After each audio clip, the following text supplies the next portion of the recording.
Well, good morning, rockers. We're on the Carnival Firenze, and we wanted to take you on a quick tour of our interior cabin.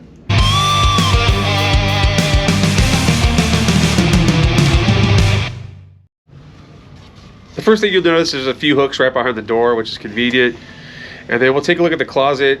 There's plenty of space in here for a small interior cabin for 2 people. You need to hang your dresses, your dress shirts, anything like that. And then the other closet, they have a little bit more storage, your life jackets up here on the top.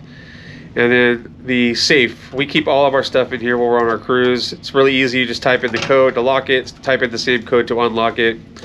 And then some drawers down here. I like to keep miscellaneous stuff like electronics that I'm using for recording or whatever. So it's roomy enough for 2 people, definitely. But the cabin is obviously small. You have your own thermostat, obviously, inside the room. Let's take a look at the bathroom. You know, the bathroom's tiny. You expect it on an interior cabin. There's some cool features, though. There's a backlit mirror here. There's also some shelving over here for your toothpaste, any essentials you have. The sink is kind of cool. It's kind of a marble feel. And then this mirror right here, it actually magnifies. So if you need to put some makeup on, whatever you need to do, it'll swivel. Makes it very convenient. There's some storage down here and some toilet paper and a trash can. I did want to point out, though, that what's really cool is the shower door is actually glass. On some of the Carnival cruises, it's just like a plastic sheet, but this is actual glass. The shower head moves up and down for your height. Also, there's shampoo and gel all in one, so you can use that. You don't need to bring that with you on the cruise.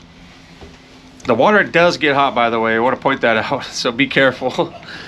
Right here we have a clothesline, so if you need to hang anything like your bathing suit to dry off while you're out having dinner, yeah, there's a clothesline right here. It's a cool feature. We use it every time we're on a cruise. All right, let's take a look at the vanity.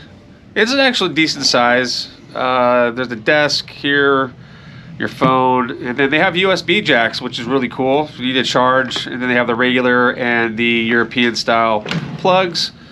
There is a blow dryer, or the blowy thing I like to call it in every video. And we have the little stool here that moves in and out, so you could use that to eat on as well. It's convenient to have. Now the bed is a king. It's 2 twins put together, so they can separate that out if you're traveling with somebody and you want 2 beds. Obviously we got the king, but when we showed up on this trip, they actually had 2 twins. They didn't set up a king, so we had to take care of that. Over here on the side, we have some more USB ports, charge your phone at night, a little night light, and then there's a little bit more storage down here. I like to put some shoes in there, or slippers, whatever you have. It's convenient.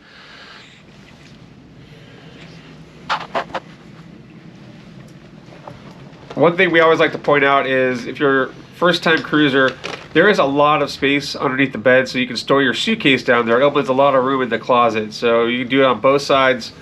A full suitcase will fit under there. Make sure to take advantage of that when you're inside your cabin. It leaves you a lot of room. Also, they will leave a couple towels, Carnival will, that you can take to the pool or the beach. You just need to bring them back because they will charge you for them, so make sure you leave them back in your room. There is a refrigerator down here. Keeps stuff nice and cold. It's cleaned out again because we are leaving today, but there is a refrigerator. On this particular ship, it's the more updated TV system, so you have your on-demand channels. There's a ton of movies in here. I would say about half of them are free, and there's a good list of them. Anything with that green box is going to be a free movie. So we didn't watch much movies on this trip, but they are there if you need it. Also, they have ship cams, which are really cool. So when you get to a port, you can click on the ship cams, and you can take a look to see what is going on outside.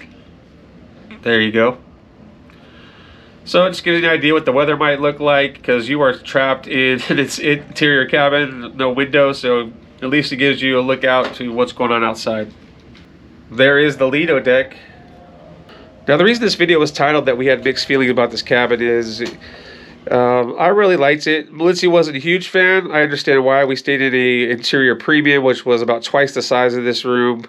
And my recommendation is if you're going to stay less than 4 days or less, this room will be fine because you're not going to be in your room that much. On a 7-day cruise on this ship, I would not get this cabin. I would definitely get at least an ocean view, which has the couch and it's a bigger area that you're going to be hanging out in.